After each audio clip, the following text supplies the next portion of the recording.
Okay, so imagine this. It's a clear, full moon night more than 2,000 years ago. The Buddha is with his monks, and he brings up this really fascinating question about human nature. It's a question that, honestly, cuts right to the heart of how we understand ourselves and everyone around us. So today, we're going to unpack that ancient teaching. And this is the central puzzle he laid out. Can a person who is, let's say, untrue or unworthy even spot that same quality in someone else? Now, on the surface, that sounds pretty simple, right? But the answer, well, it reveals something really profound about wisdom and about perception itself. So to really get to the bottom of this, we're going to walk through 4 parts. First, we'll get clear on what true and untrue even mean here.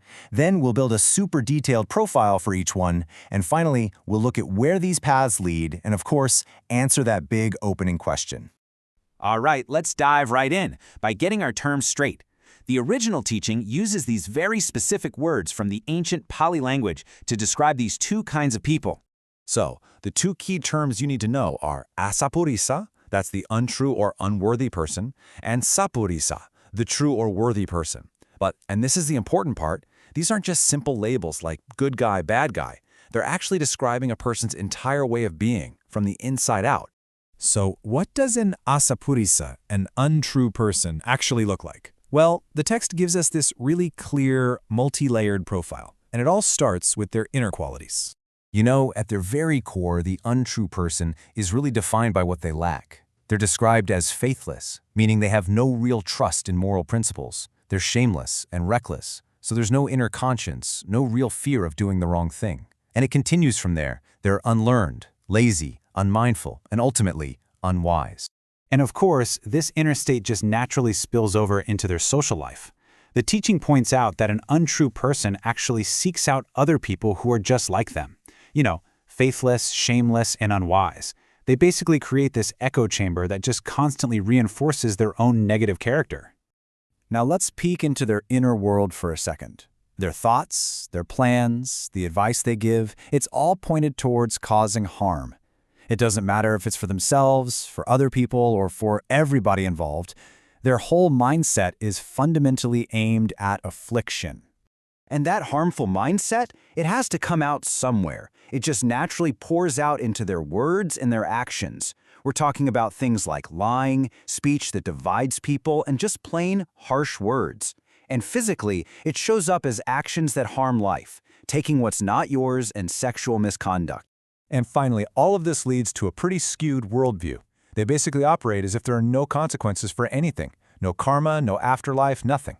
So even when they do something that seems good, like giving a gift, it's done carelessly, disrespectfully, without any real good intention behind it. Okay, now let's flip this completely on its head and look at the contrast. Let's build the profile of the sapurisa, the true person. And as you're about to see, it's a perfect mirror image. The foundation of a true person is all about virtue. They're faithful and conscientious. They're guided by a really strong inner moral compass. They are prudent, learned, energetic in doing good, consistently mindful, and they possess genuine wisdom. It's the complete opposite. And just like the untrue person, their friends say a lot about them.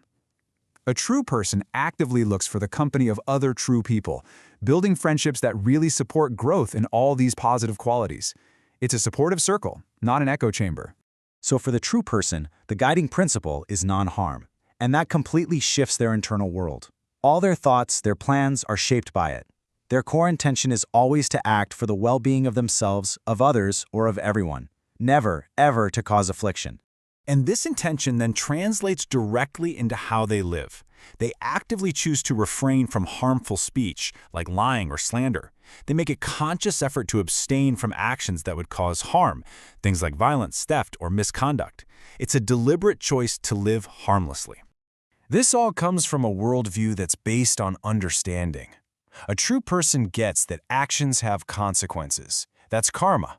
Because of this, even a simple act, like giving a gift, is done with total respect, with care, and with the right intention, because they trust in the positive results of their generosity.